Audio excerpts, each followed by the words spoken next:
You're in big trouble, though, pal. I eat pieces of shit like me for breakfast.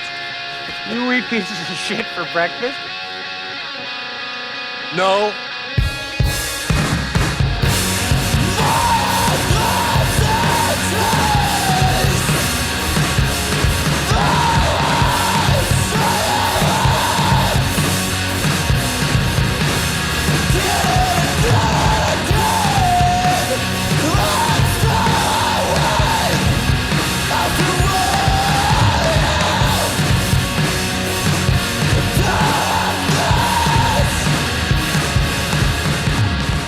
Welcome to Breakfast of Champions Season 1, Episode 18. Yeah.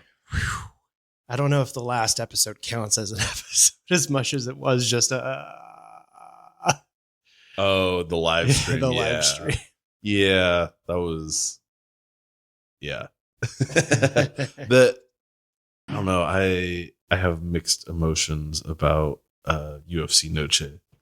Same. UFC. There's a lot of things to talk about there for show.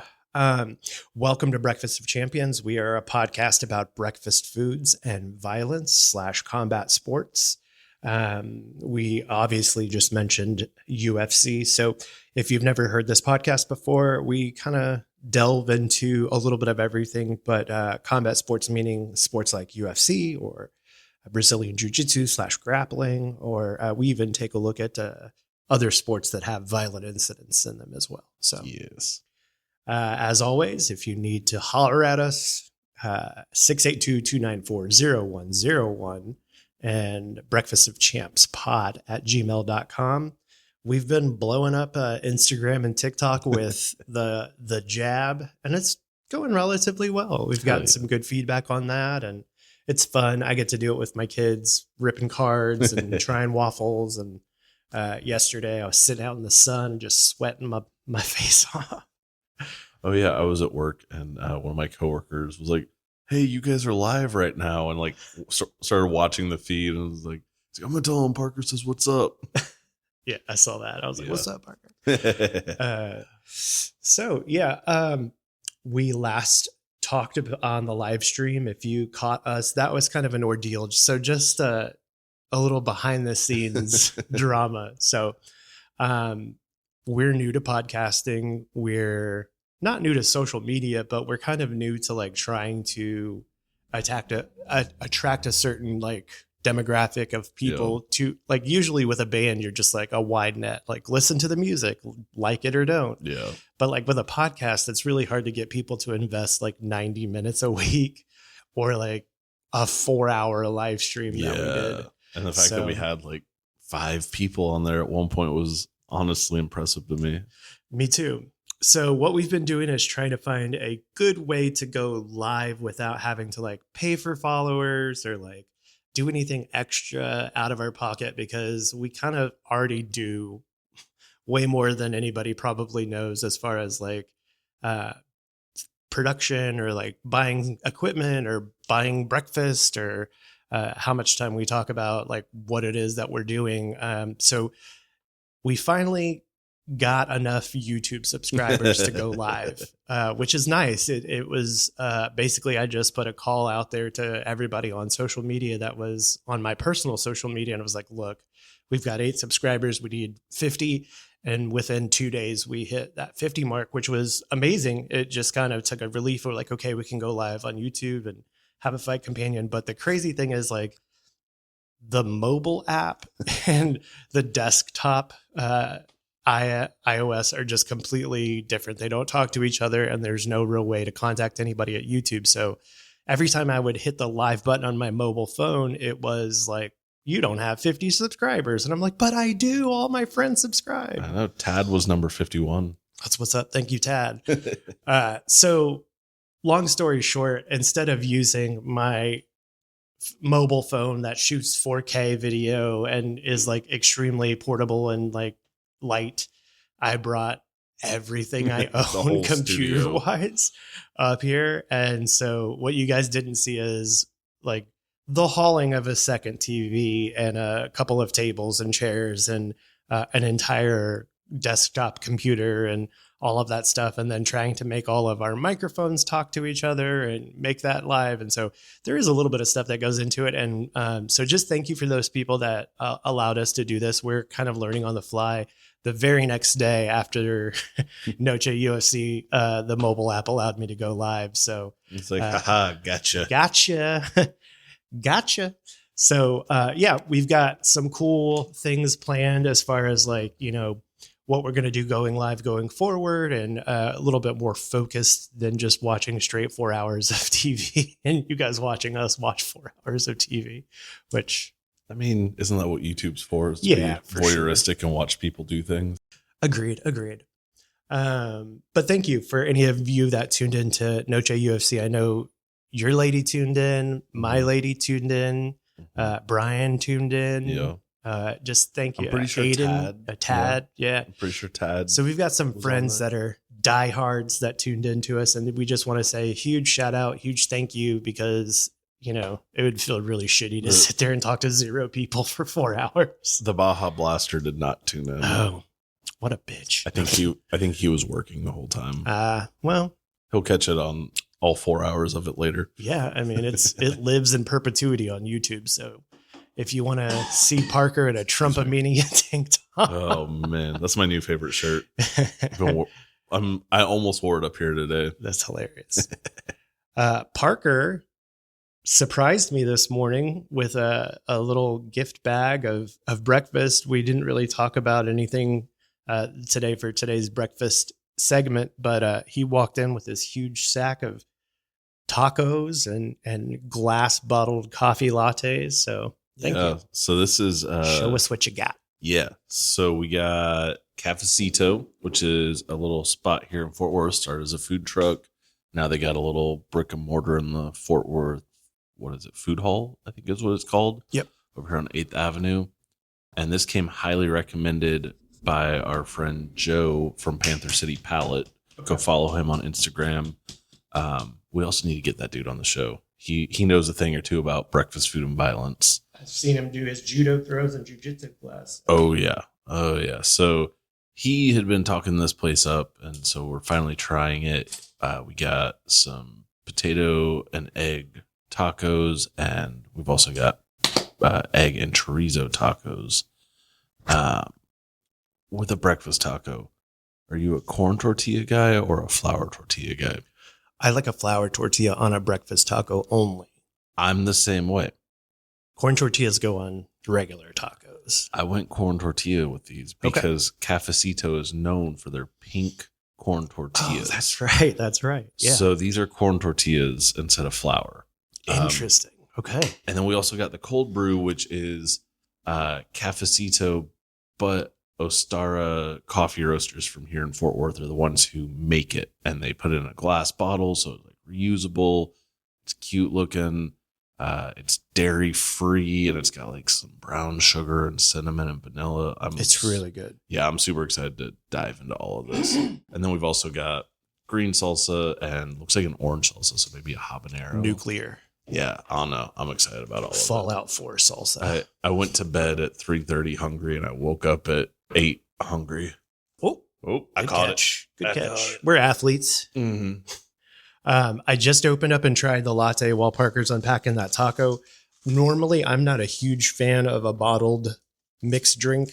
I think Starbucks kind of cornered the game / ruined it for everybody with their like frappuccinos in a bottle or whatever. But this is super tasty. The coffee flavor is pronounced. Anyways, this coffee is super tasty. The coffee flavor is pronounced.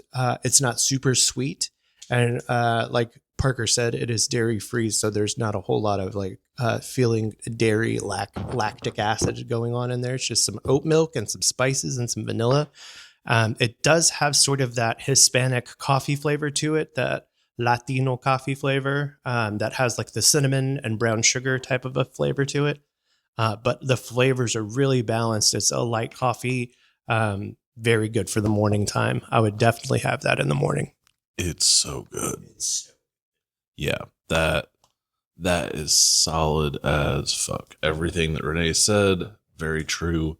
Yeah. So this is like Fort Worth, local, Mhm. everything. Yeah, I'm excited to try these tacos. So you're about to start a coffee journey yourself. I am.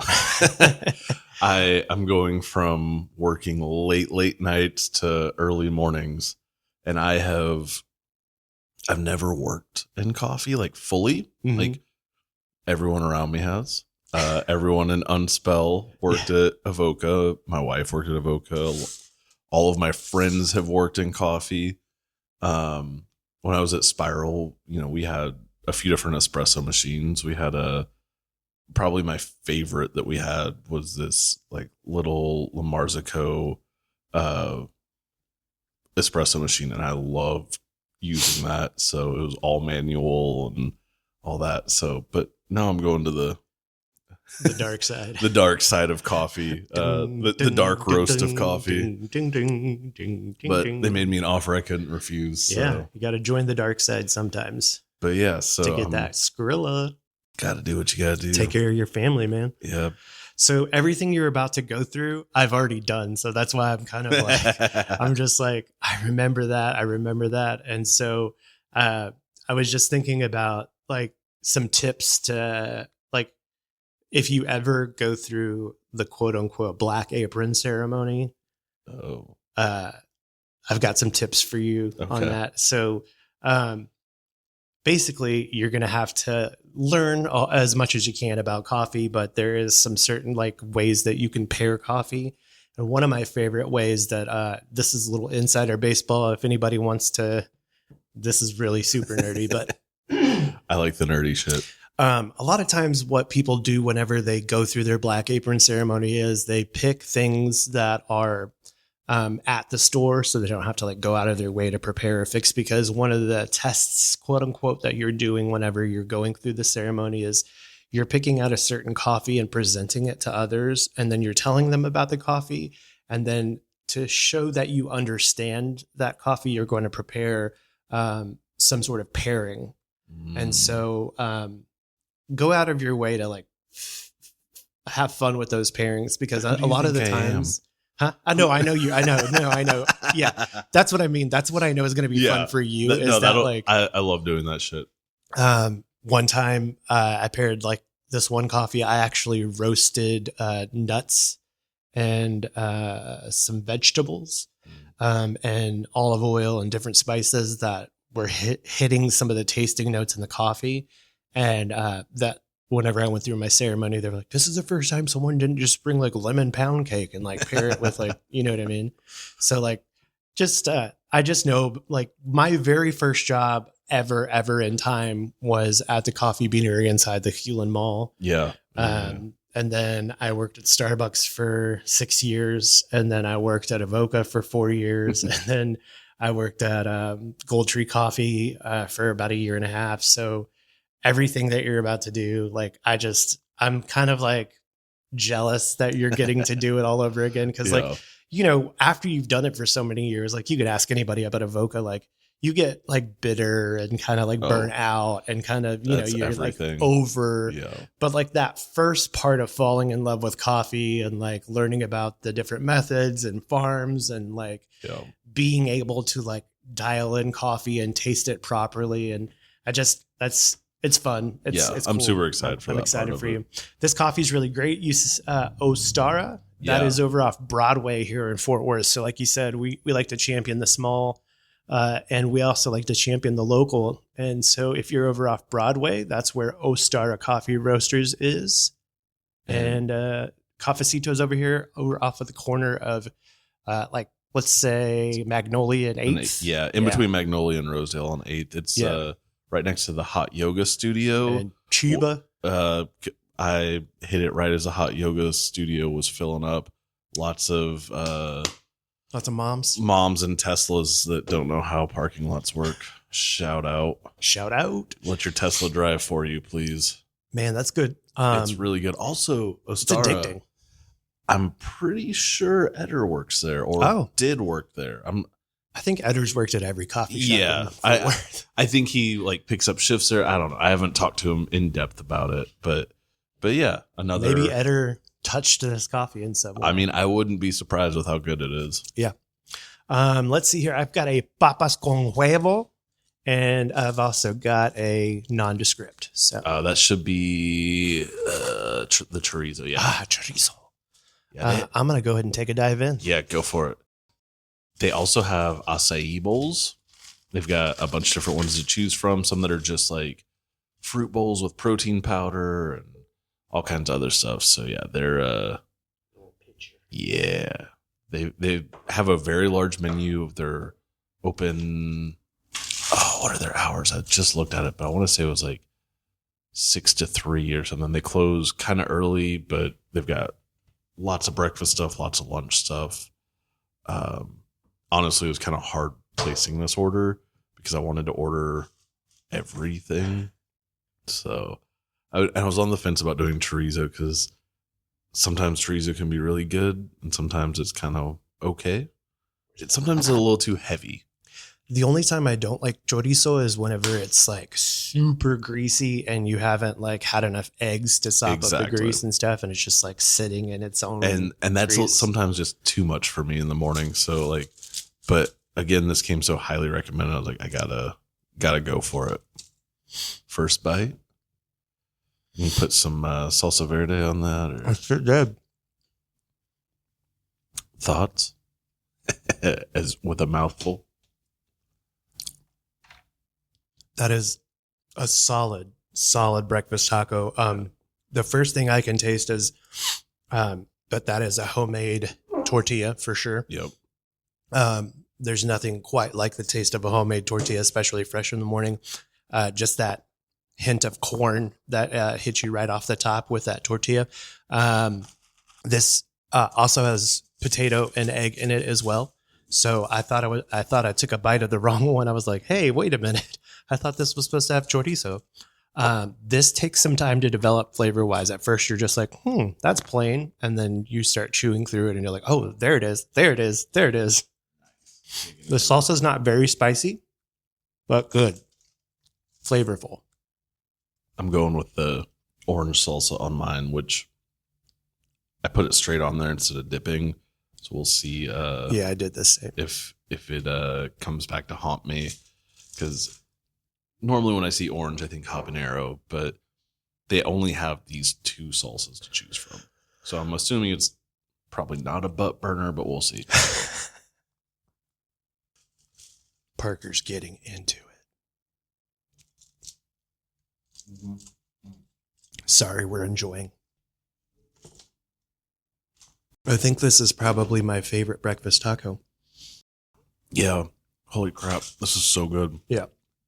Also, it was cool. I ordered online and I got there like 5 minutes after my pickup time, which was 9:10. And there was a line of like 5 people deep plus like 3 or 4 people eating there. Wow. So love to see that, especially for a breakfast spot on is it Wednesday morning? Tuesday. Oh, no, Wednesday. Yeah, It you're is right. Wednesday, yeah. All my days are mixed up. Yeah, same. But yeah, it was cool that they were bumping. There are people in there supporting. Yeah, this is fire. How is the salsa super hot? No, it's spicy, but it's not like overly It's not spicy. burning. Yeah, I'm not going to regret it later. That's great. Yeah, this is a really quality taco. I probably would rate this up there with just about any other taco I've ever had, breakfast taco wise. I don't think I can recall a better mixture of combination of flavors, and the fact that you have that homemade tortilla. The just homemade really sets it tortilla. off. It's just That's what puts it over. Like Mhm. everything else is done perfectly. Like the potatoes are cooked perfect, the eggs are scrambled perfect. Like, Yep. but the tortilla is what puts it over that. And again, like I said, we both agreed breakfast tacos should be on flour tortillas, but I don't mind it because of the hardiness of the homemadeness of the tortilla. It's nice. It's fluffy. It's a really good tortilla. honestly, if I didn't know that it was a corn tortilla, I probably would have assumed it was a flour tortilla. So, yeah. So, like I said, they've got a huge menu. They've got burritos. They've got chilaquiles, which is a favorite of mine. I almost got that, but I was like, nah, that's going to be really hard to eat on the podcast. So just went with the breakfast tacos because we've done that before. And Yeah, for sure. I think these might be my new favorite in town. Yeah, I really love these. I'm having trouble just not eating the second one really quickly. Oh, I'm gonna scarf this as soon as there's a second too. So. Yeah. I'll talk for a bit if you want to eat. All right. Cool. So I'm obsessed with something, and whenever I'm obsessed with something, I just like I can't stop thinking about it. I feel like I am an evangelical Christian about certain things whenever they come across my plate. The thing that I'm obsessed with right now is really silly, and it doesn't have anything to do with breakfast foods or violence. And so if you know me, you know I love music. Part of the reason I DJ is because I love pop music so much. That's one of my things. My DJ name's Popboy, etc. Billie Eilish's song "Birds of a Feather" has me in a complete and utter chokehold right now. It's the only thing that I want to listen to. It's the only thing that I like think about. Like the first thing I think about in the morning is like the song. I've been playing around with like different variations on like almost like an emo open tuning acoustic version of my own, and I sent Parker just like a little snippet of like the first verse. It's just been fun to like play with and think about and like kind of dissect, and I normally don't like delve in so deep into songs like this. Like I get obsessed with songs, but like for some reason, just this one song just like really has me in a chokehold. And if you've never heard it, you've never listened to it, you probably live under a rock because it's on pop radio all the time right now. It was on an advertisement for a TV show on Netflix. I mean, it's just been everywhere for the past couple of months. But if you go out of your way to avoid that sort of thing, just do me a favor. Just type it in to YouTube. Do not watch the official one. I would love for you to watch a different version. I'm going to tell you exactly what the version is because I've watched it so many times. It is EME Music Vivo. It is a live performance from Amazon Music's song line. So somebody ripped this off of Amazon Music's program song line, and it's a live version of her and her band and her background singers doing Birds of a Feather. And it's just so like etheric, like the fact that her and her background singers are so like in sync with each other, and they do these like crazy runs that are in harmony. It just blows me away. So while Parker was eating, I wanted to take that time to spread the gospel of Billie Eilish's "Birds of a Feather." That her whole new album is fantastic. Really, like since the day it was released, it has been in pretty regular rotation. I probably listened to it like 5 times the day it came out. It's funny. So I, like you, I love all music. Pop music holds a very special place in my heart as well. But anytime people find out that I love Billie Eilish and Taylor Swift and like Olivia Rodrigo, they're like, wait, what? No, that doesn't make sense. I don't understand. Like, I'm like, yeah, like Carly Rae Jepsen's one of my favorites of all time. Emotion Side B. The last record was crazy. Sounded like a Tame Impala record almost. Yeah, like love me some good pop music. But yeah, I always get like weird reactions when I'm like geeking out about the new Billie Eilish or whatever. Right now, my daughter turned me on to a singer. Have you ever heard of Bailey Spin?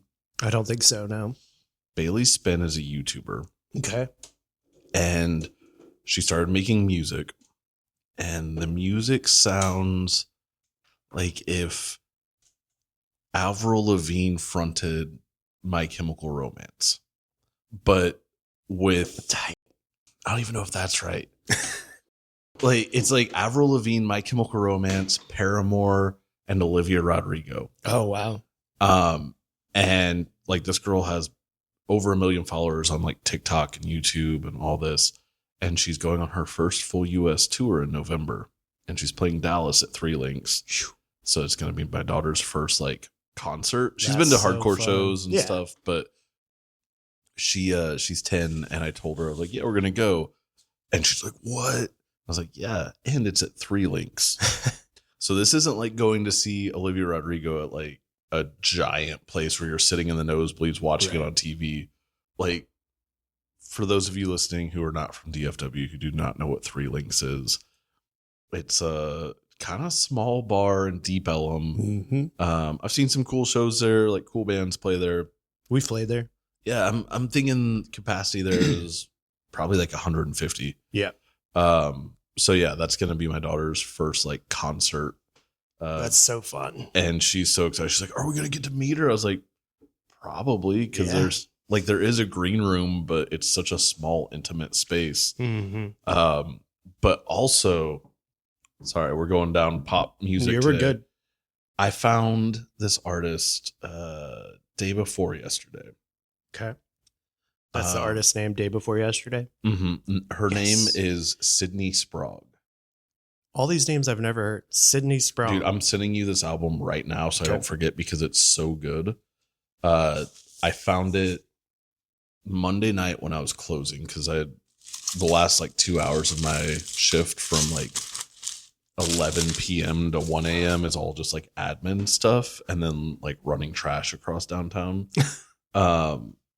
But I just put in an earbud while I do my thing and listen to music or podcasts or books on tape or whatever. But this Sydney Sprague popped up and I started listening to her and oh my God, it's so good. I forgot this when I was talking about pop music, but Casey Musgrave. Sorry. No, you're good. Casey Musgrave is another favorite. We've seen her live 3 or 4 times. I'm so jealous of that. And we have tickets to see her November 23rd. Nice. Well, Sydney Sprague gives me some Spacey Casey vibes. Nice. But less country, less traditional pop. And I found out she played at Three Links last night. Dang. Yeah, I was working, so I couldn't go. But I always love that whenever you find the artist and then all of a sudden they're there. That's like, that happened to like me, Jordan, and Elijah whenever Hoops came into our lives. It was like, I heard this one song and then I sent it to both of them. And then like, I was just kind of like, oh, they're cool. Where are they from? And then I'm like, what? They're playing at Three Links tonight? Yeah, that's exactly what happened. Immediately I was like, went, oh, I would have loved to have been there. But yeah, there's one song specifically where her voice sounds almost identical to Casey Musgrave's, but it's not the same style of music.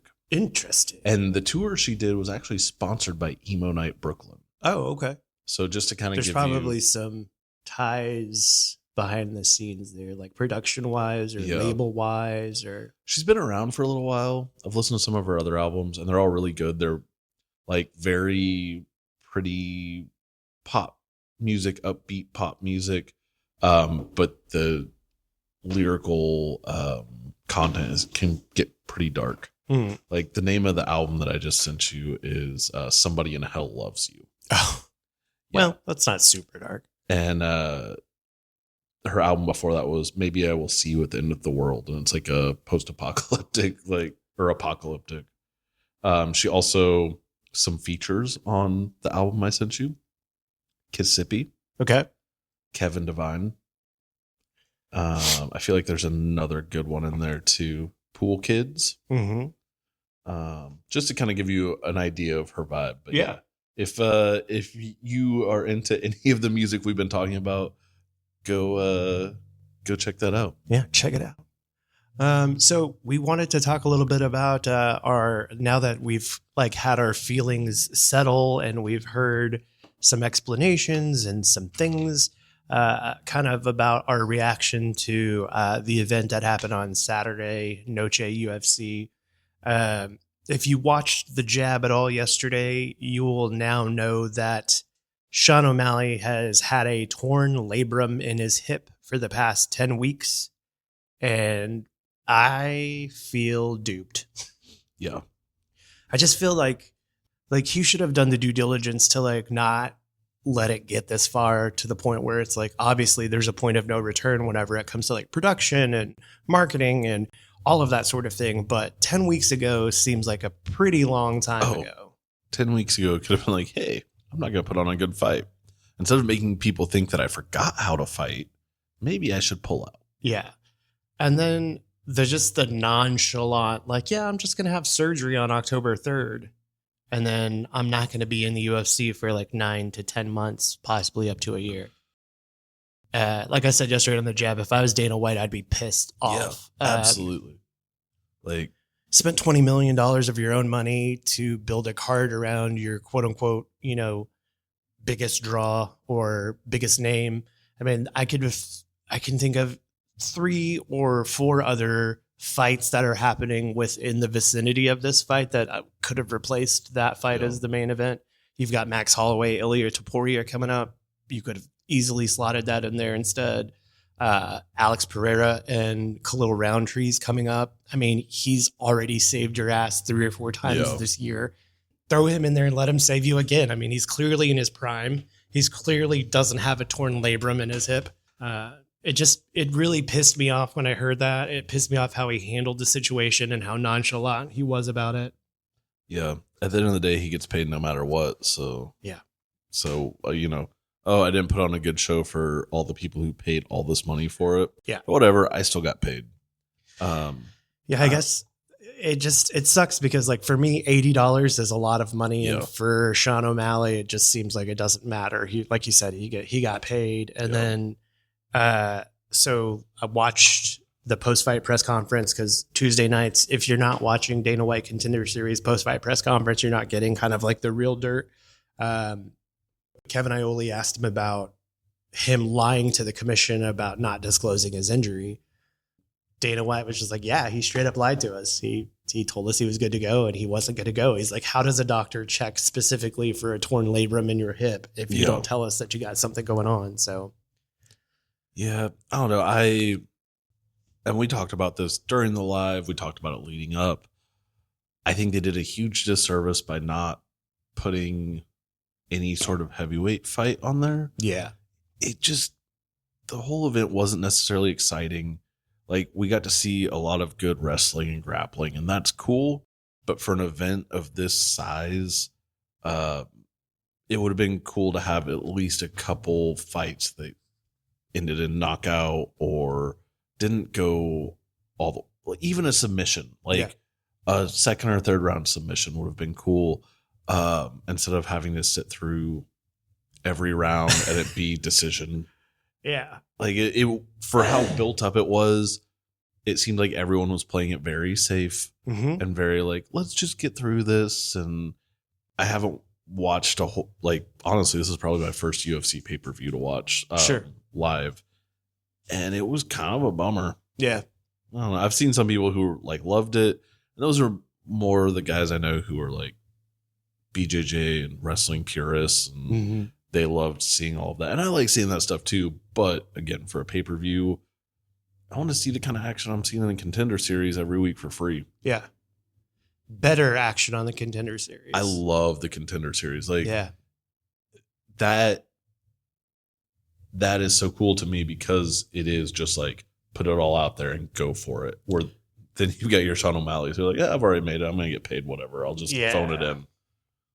And that's the thing too, is like the ego to be like, well, even with torn labrum, I could probably still win this fight, when it's just like, he's obviously going to wrestle you for 5 rounds and you need your hips to get out of takedowns and get back onto your feet. It sucks, and then just the whole like weirdness around the fact that like Merab clearly is like trying his hardest to be likable and marketable, but it just comes off as like awkward and like almost autistic in a sense.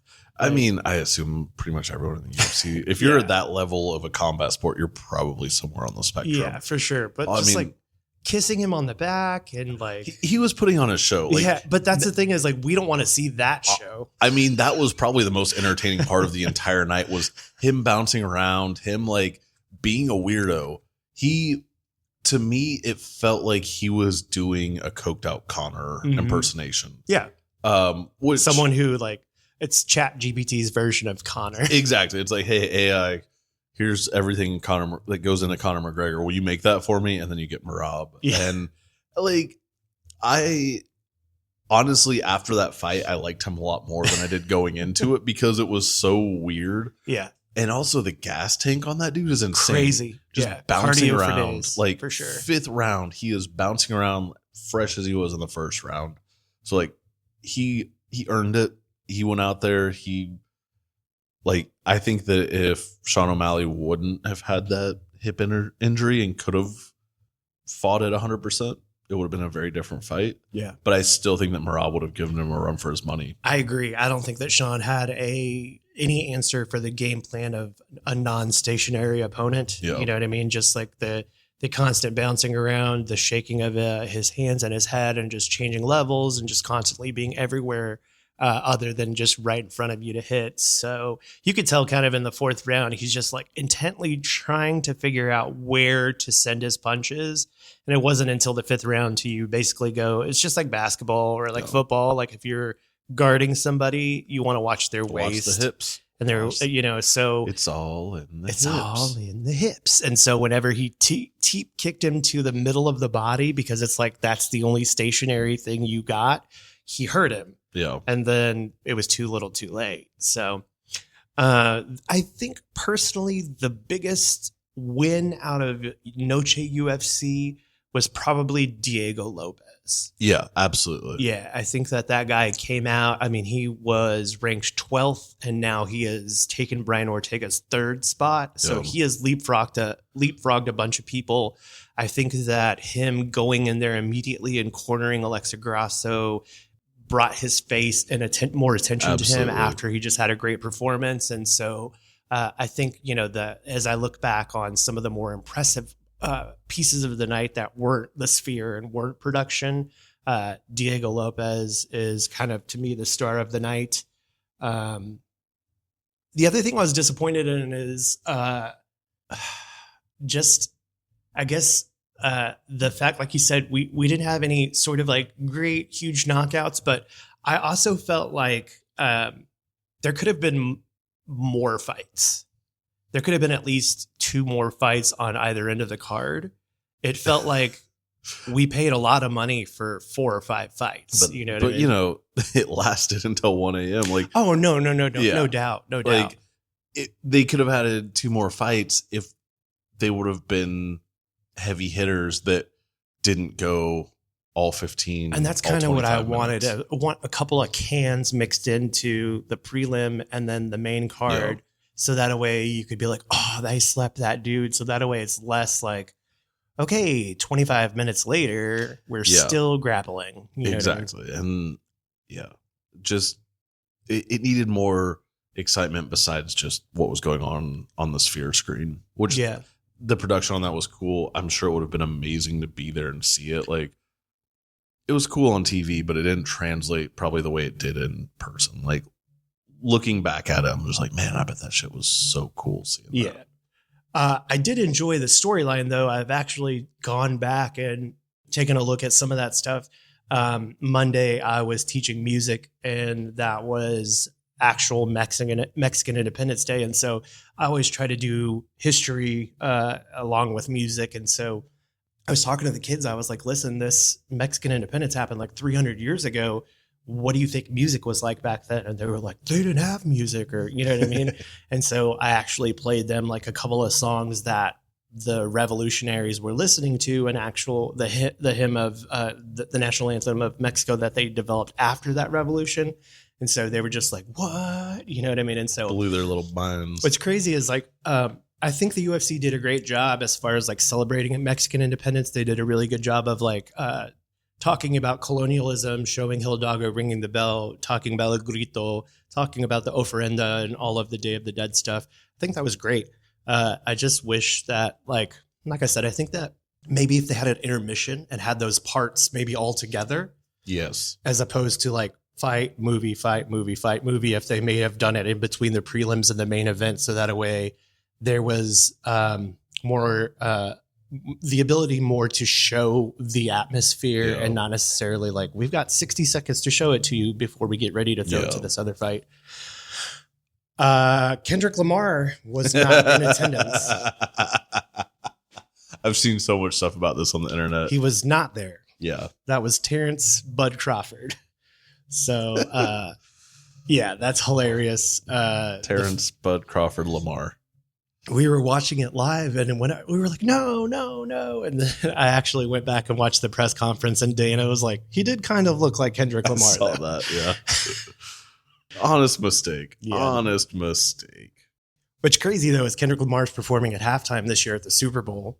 Oof. Have you seen that? I did. Okay, so have you seen the announcement for that? No. He's kind of like standing in front of an American flag, and he's got one of those machines that if you feed a ball into, it shoots out, and and he's saying a lot of things like, come on, let's go, blah, blah, blah.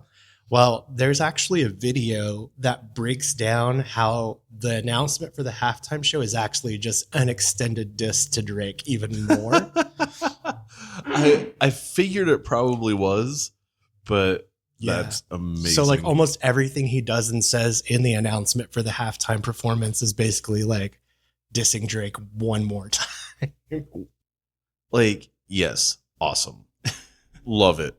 But I'm also curious, like, when is it going to be played out? Yeah. And over and not making anyone care anymore?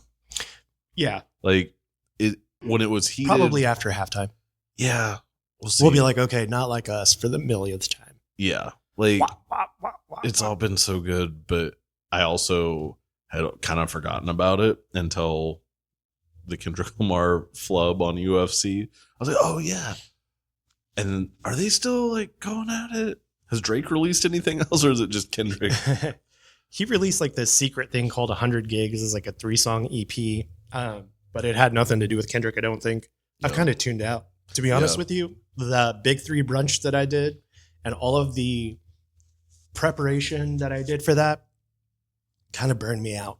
I get it. And I haven't really been keeping up. Me and Phil kind of text back and forth whenever, Kendrick drops or whenever something like that happens. I am very interested in like the subliminal, like the fact that Kendrick Lamar releases like his music strategically on like Father's Day or like 4th of July, or, the fact that he has enough forthright and thought to turn his announcement into something subliminal, even for just like, the people that really care that much. But yeah, I haven't really been keeping up with, I didn't really listen to the Drake EP that he just released. I've been more into like Pop music. Birds of a Feather. Yeah. Nah, I like when it was super heated, I was keeping up and then I just kind of fell off. And And that's what's crazy too, is you find out all the behind the scenes stuff after the fact that like Drake was paying people to like release his music and like, which we kind of knew during the time, but like after the fact, you're just like, man, that's corny as fuck. Yeah. I mean, when you're at that level, kind of, that's what it is. I don't know. You were working last night, so you didn't see Contender Series, right? I haven't seen last week's Contender or this week's, but I'm going to be staying up all night to reset my sleep schedule so I can wake up in the mornings. And so I'll have a lot of time to get caught up on Contender Series. I just wanted to mention one thing. It's not a spoiler or a giveaway or whatever. It's just anytime I watch Contender Series, inevitably there will be one fighter that doesn't get a contract. And it's just always kind of like super sad to see them sitting in that director's chair by themselves whenever everyone around them is getting a UFC contract. Yeah. In I forget which episode it was, the short little guy. What is it? Oh. Torrance Finney? Yeah. Yeah. Seeing him sitting there, I was like, yeah, you should be sitting there, dude. Yeah. Like you did not do enough. Yeah. Like I didn't feel bad for him at all. I was like, this is your second time you were told to do something and you did not do that. You did not like perform well out here. I don't know. Maybe I'm just not as empathetic, but usually it's like, hey, especially if it's your second time. If it's your first time, like that's a bummer, but not everybody wins every time. But if it's your second time, it's like, okay, maybe this isn't it. Yeah. It just last night it struck me because the guy that wound up not getting a contract came from City Kickboxing, and his whole video package was Israel Adesanya speaking about how he's like so great, and then everybody on the show except for him got a contract. Damn. So he's just like sitting there like in the chair watching people pass by him to go sign their contract with Dana White, and it just like, Was he a young dude? yeah, he's perfectly fine. Yeah, and that's the other thing is like when it's young dudes, it's like, oh, you're in like 20, 21, 22, 23. You still got years to come back, like to train, to get stronger, to get better, and come back and do this shit. So just looking forward this week, like we said, we went 4 hours with UFC Noche. That was a long, drawn out performance and podcast. But we do two things. One, I saw at Walmart, at my local Walmart, they have hanger packs now for the Donruss, so I don't have to buy the blaster boxes at $20 a pop. $6.97 for like 20 something cards. Hell yeah. So I'm going to start grabbing some of those. And then, so we don't have UFC this weekend. So we've got a couple of weeks to prepare for this other card. This other card that we've got is a fight night between Renato Moicano and Saint Denis. Renato Moicano is Benoit Saint Denis. Renato Moicano is actually the one that just started a podcast with Gilbert Burns, and the one that I told you called Raul Rosas Jr. ugly as fuck. So interested to see this fight and what we have coming up here. It is going to be a free fight, obviously. But then the very next fight after that is going to be another pay-per-view. It's going to be UFC 307, Charles Oliveira versus Khalil Roundtree Jr. So in the build up to that fight, what I'd like to do is kind of intentionally on the podcast say Khalil Roundtree's name a bunch, so that a way we could try to get him.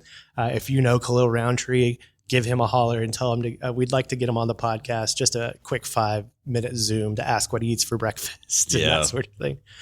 Talk his love of hardcore music and just kind of champion him on to possibly win the belt, take it away from Alex Pereira. Yeah.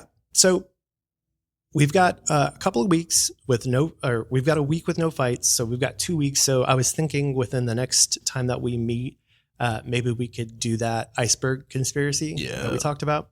One of the things that we brought up on the live that we talked about just quickly is just the Michael Buffer, Bruce Buffer connection. Yeah. One thing that I thought was kind of cool, I was taking a look at this before we hopped on. Just quickly, I'm going to read this paragraph right here, and then we'll kind of wrap up and leave up on this. But it says, if this were a true story, a prize fight, Bruce Buffer would get introduced first. He's the challenger, after all. The baby brother by 13 years, coming up in the shadow of a legend, drove him to find his own voice, conquer his own sport, be his own Buffer. And so he should enter the arena to something suitable, UFC-wise, something like Jump Around by House of Pain. Bruce jumps around, nods his head, blah, blah, blah, blah. Now it's time for the champ. The lights dim. He makes his way. Diamonds are forever. Michael Buffer.